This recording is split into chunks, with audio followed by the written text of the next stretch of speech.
Max n'aurait jamais imaginé que sa participation à une collecte de jouets pour un orphelinat changerait sa vie d'une manière aussi étonnante. C'était une journée d'hiver normale, froide et claire, et l'entreprise pour laquelle il travaillait avait organisé un don en faveur d'un institut situé à la périphérie de la ville. Avant de continuer, abonnez-vous à notre chaîne et activez la cloche. L'ambiance à l'orphelinat était festive et pleine d'anticipation. Des enfants de tous âges se sont rassemblés, impatients de recevoir des jouets et de vivre une journée spéciale.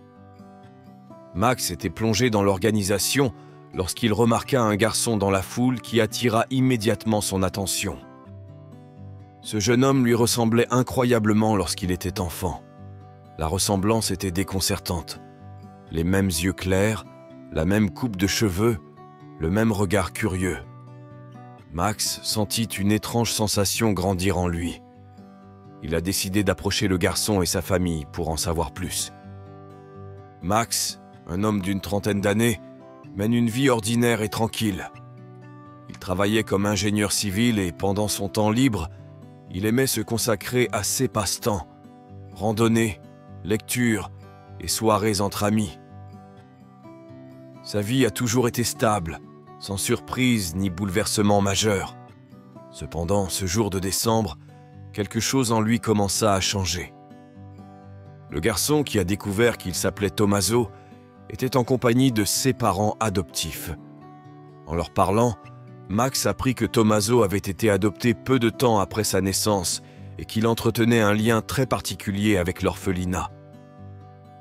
La famille de Tommaso revenait souvent pour participer à des événements et activités caritatifs, se sentant reconnaissante de l'amour et du soutien qu'elle avait reçu de l'institution pendant le processus d'adoption. Mais ce qui a le plus frappé Max, c'est que Tommaso avait été adopté environ 12 ans plus tôt, à une période de sa vie qui lui rappelait des souvenirs très lointains. Des années auparavant, Max avait eu une relation avec une fille nommée Elena. Ils se sont rencontrés au lycée, dans une petite ville de province nichée dans les montagnes, et sont vite tombés amoureux. Leurs journées ensemble étaient remplies de rires, de promenades dans les bois et de longues discussions au clair de lune.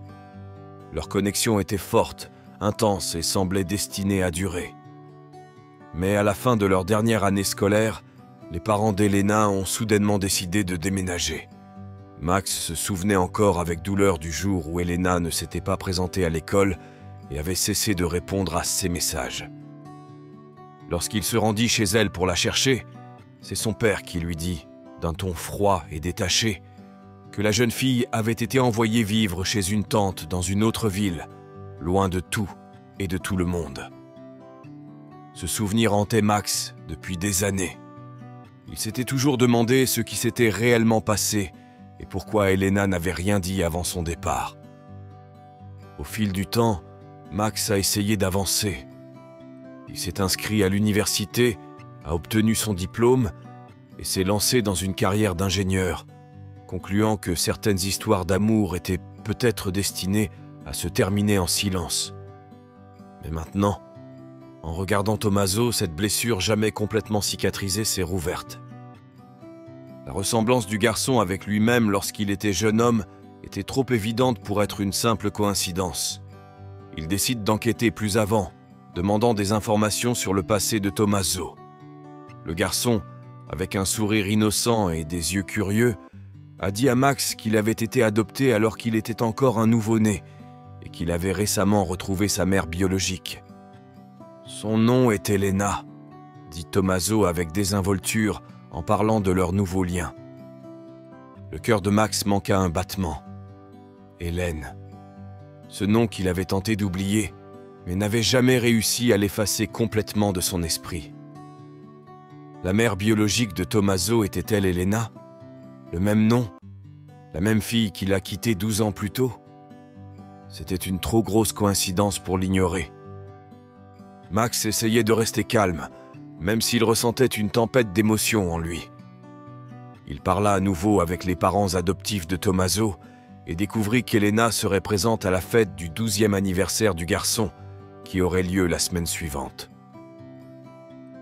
Max a décidé qu'il devait être là, qu'il devait faire face à Elena et découvrir la vérité qui lui avait été cachée depuis trop longtemps. Dans les jours qui suivirent, Max fut tourmenté par l'anxiété et la curiosité.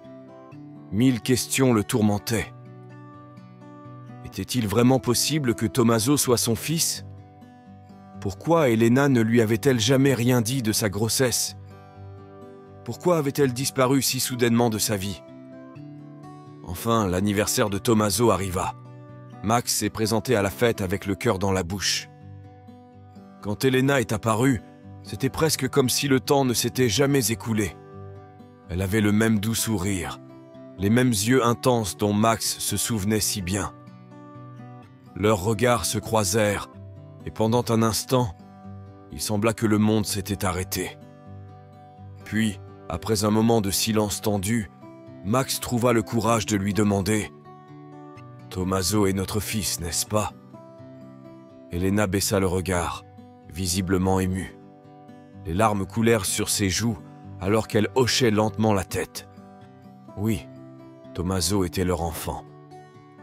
Elena a expliqué qu'elle n'avait découvert qu'elle était enceinte qu'après avoir emménagé chez ses parents et qu'elle n'avait jamais eu le courage de le leur dire. Six parents, inquiets pour l'avenir de leur fille, avaient décidé que la meilleure solution était de la faire retirer pour accoucher et de donner l'enfant en adoption. On n'avait jamais rien dit à Max, et pendant toutes ces années, Elena avait vécu avec le poids de cette décision. Max resta silencieux, essayant de traiter toutes les informations. Il ressentit un mélange de colère, de tristesse et de soulagement. Finalement, la vérité avait éclaté, mais en même temps, il se sentait submergé par l'émotion. Mais une chose était sûre. Il voulait faire partie de la vie de Tommaso. Il voulait être le père qu'il n'aurait jamais cru pouvoir être. Avec le soutien de la famille adoptive d'Elena et Tommaso, Max a lentement commencé à construire une relation avec le fils qu'il n'avait jamais connu. Les deux hommes ont commencé à passer du temps ensemble, se promenant dans les parcs, parlant de tout et de rien, découvrant peu à peu le lien qui les unissait. Max était étonné de voir à quel point Tommaso lui ressemblait, non seulement physiquement mais aussi par son caractère. Ils aimaient tous les deux l'aventure, avaient une curiosité innée et une passion pour la nature. La famille adoptive de Tommaso a accueilli Max à bras ouverts, sachant que l'amour d'un père biologique n'enlèverait jamais rien à l'affection qu'ils ressentaient pour leur fils. Au contraire, cela a enrichi leur famille, créant un lien encore plus fort et plus complexe, basé sur l'amour, le respect et la compréhension mutuelle. Avez-vous aimé cette histoire? Écrivez-le dans les commentaires ci-dessous. Merci d'avoir regardé la vidéo jusqu'à la fin et à la prochaine histoire.